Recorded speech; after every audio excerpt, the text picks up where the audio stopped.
healthcare system, they don't work. We have all these things that the government provides that really don't work because they can't support it because they are getting debt and debt all the time.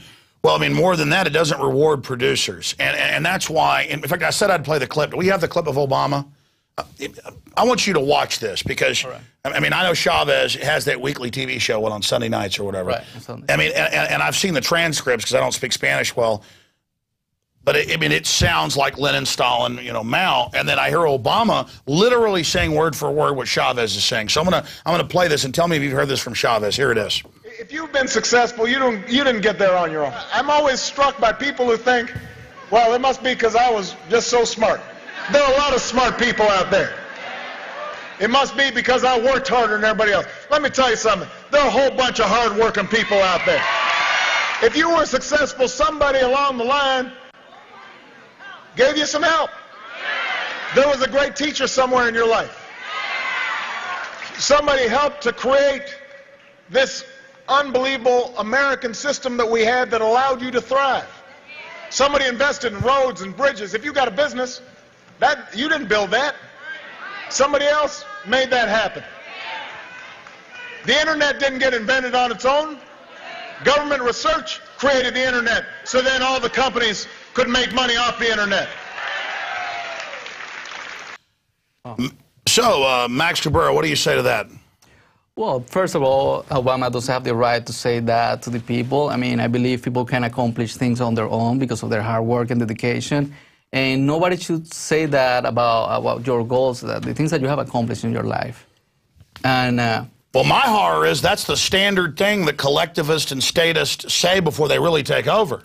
Listen, something I have seen with Chavez is that he fires people from companies, and then he goes to national TV and read their names and laugh. So it's part of the rubbing it in. That's what Obama's doing. It's this over the top. Like bullying people, like this is what I'm doing, and there's nothing you can do about it. Nobody can stop me. And that's what he's based about. Well, God's stopping him. He's got cancer. Well, let's see what's going on with that. I mean, it could be a political movement so he can get people talking about him, or it could be true, like nobody knows what's going on. Well, we've been talking about this for a year that he's had cancer, but he looks like hell. I mean, that's that. Yes, he's been looking very bad, and he's looking better, but it's a big question in Venezuela, what's really going on there.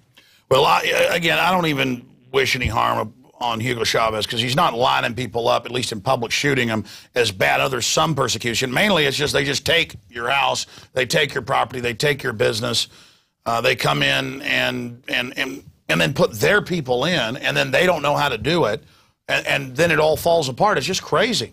That's right, and that's happened several times in Venezuela. They even take over apartment complex, buildings, and if the owner of the building hasn't finished building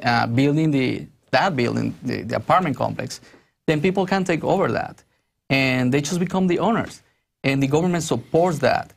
They have stopped some of those invasions, but the concept that Chavez puts out there is that one where socialism is good and that's where it's going to create success with everybody. And you notice as the socialism doesn't work, they get more and more authoritarian. That's right, that's right. It doesn't work, so they have to take over in a more aggressive way. Because people are waking up in Venezuela. Some people are realizing that it's been 13 years and they are even hungrier than they were before. There are less jobs out there. And they see the private companies leaving the country, so that creates poverty. Without private investors, then the country doesn't grow. We need that help. I think in the U.S., they have to really evaluate what the government should be paying and what not. I think people should be able to decide. Well, government picks winners and losers. I mean, you're always going to have cronies. You're always going to have monopolies. Once you get a big, giant government that's handing out the contracts, it's one thing if government gets together and people agree on in that state, vote, let's build a road. And there's some taxes. I mean, infrastructure, yes, can actually help people. But once you get government to the point of where it decides who gets it, I mean, the corruption comes in. Right, right. The corruption comes in. That's right. I mean, at the end, it's the person with power that gets the last call. That's how it is. Well, I mean, here's an example. Apple's coming to town, and they just out of the gates get a decade of no taxes and even get a bunch of other incentives. Formula One, this guy has made tens of billions of dollars. He's been giving his daughters, here's $3 billion a year, here's $2 billion to you, here's a $200 million, mansion in California, the biggest in the U.S. Well, if they had actually earned that, if they'd written a novel that was popular, made a song, invented a computer program, I'd be like, great, live in a $250 million house.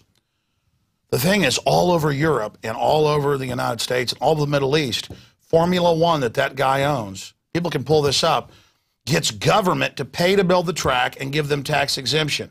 My money, your money, you live in Austin and pay taxes, is going to build a guy, I think, so he can go, here's $3 billion to this daughter, here's $2 billion to that daughter. Meanwhile, I made phone calls a couple years ago when I was thinking about expanding, which we've done, and I couldn't even get phone calls back or meetings about giving me some tax exemption for a few years. Wow. Now listen, we're almost up to 50 people, Max. We just hired 6 last week. Right, we're growing. We're growing, and I'm, here, live here, boom, real local stuff, and I don't get anything. That's right. Because I'm not a big globalist fat cat. They run the system. But we have to give for other people to build their stuff with our taxes. Yeah, I mean, it's like the owner of the Dallas Cowboys. He got over $1 billion of taxpayer money. They paid to build it, and he got tax exempt to build the new Dallas Cowboys stadiums. That is incredibly profitable. Listen, make your money, but that's what I'm saying. For people that like hate Chavez or Stalin and stuff, that's pure, communism. They call it socialism. But there's this crony monopoly capitalism. It's not really capitalism. In fact, I don't like that name, crony capitalism. It's crony insider mafia. And it's those guys worldwide that are actually wanting to convert us to socialism and communism that you and I are under, so they take our money and then they game the system. They're exempt offshore. And then the public's too dumbed down to understand the sophistication of what we've got here is like a mixture of socialism, communism, and fascism. It's more of a more nuance. It's a sophisticated tyranny. And what's happening, Max, is it's growing faster and faster, and you see the prosperity, just like in Venezuela, sucked away, being sucked out. But I'm ranting here. I mean, you've got some points you want to make. Well, basically, we have been going over those, and I want to say that I'm really concerned that, yes, here you guys have a communism that is very sophisticated, that it is growing. When the president takes decisions without consulting with anybody, that's communism, and that doesn't take to anywhere good. And I say this because I come from a country that the president, it's like that. People trust him, so he takes the decisions, and people agree with him, and then they realize that, well, that wasn't the right thing to do, or maybe we shouldn't be doing this. And you can tell right away when you go to Venezuela. If you go today and then you go in 6 months, you can see what are the effects of applying this socialism to the communities. And it's just all the private companies go away, and the government takes over, and then you're depending on them. Well, it's just like North Korea. They're driving cars from the 50s and 60s they imported. They can't even build cars. China lost 80 million of its people and finally let in some free market and limited stuff and basically used their people as slaves. So that, I mean, I was reading where top generals are worth 600 million, 800 million, $1 billion. And they didn't do anything. They just sit there, and the communists, very small percentage in China, are just, it's not even communism. It's just a bunch of rich people with machine guns enslaving everybody and taking over the businesses. But China totally collapsed. So they went to kind of a partially, free market system, but only for a certain group. And I think it's the Chinese model that the Rockefellers and others advised them on shifting to in the late 60s, early 70s. China shifted from a pure communist to kind of this amalgamation or this dialectic. But we've got to get political scientists. I mean, I guess I'm a political scientist of the, free type, to really get outside the box and rewrite the names for everything. I mean, what do you call that when you have so-called free countries that are clients with communist slave masters that enslave their people, make them work 18 hours a day in Apple factories, and they're jumping off the roofs and killing themselves, so they put suicide nets up and start drugging them. And then you've got Al Gore on the board dancing around saying it's good. I mean, and he's liberal. I mean, it's just, none of these names mean anything. These are just criminal thugs. I just think a lot of people haven't seen the reality of this. I believe that there are a lot of good people out there that if they find out about this, they would probably change the way they act when they go to big stores or when they go to vote. I mean, people really have to wake up to what's going on and what's behind the cameras. They can support they shouldn't support somebody that supports slavery to produce something to make a profit. That just doesn't make sense. But I really believe people don't know it. They just don't see what's going on. Or you can't even buy a computer that's hasn't been made in close to slave conditions. I mean, if I see something from Taiwan, I try to buy it over China, and then they argue, well, you're just going to take jobs away from the Chinese workers. No, in many cases in Mexico and China and India, wages have gone down under globalism. It didn't raise them up, it drug everybody down. But then you read the globalists designed all this as a black hole. Because the poorer we are, the more they can buy everything up. That's right. I mean, it is cold-blooded. That's right. You can actually say that's what's going on in Venezuela, but in a smaller scale. People are poor over there, therefore the government can control them. There is nothing they can do because they don't have the means to do it. So it's the same thing around the world. The people with the money, with the control, will create a system so they can always come out as the winners. And see, if I was a top globalist, I guess I wouldn't get in that position because I wouldn't be parasitic.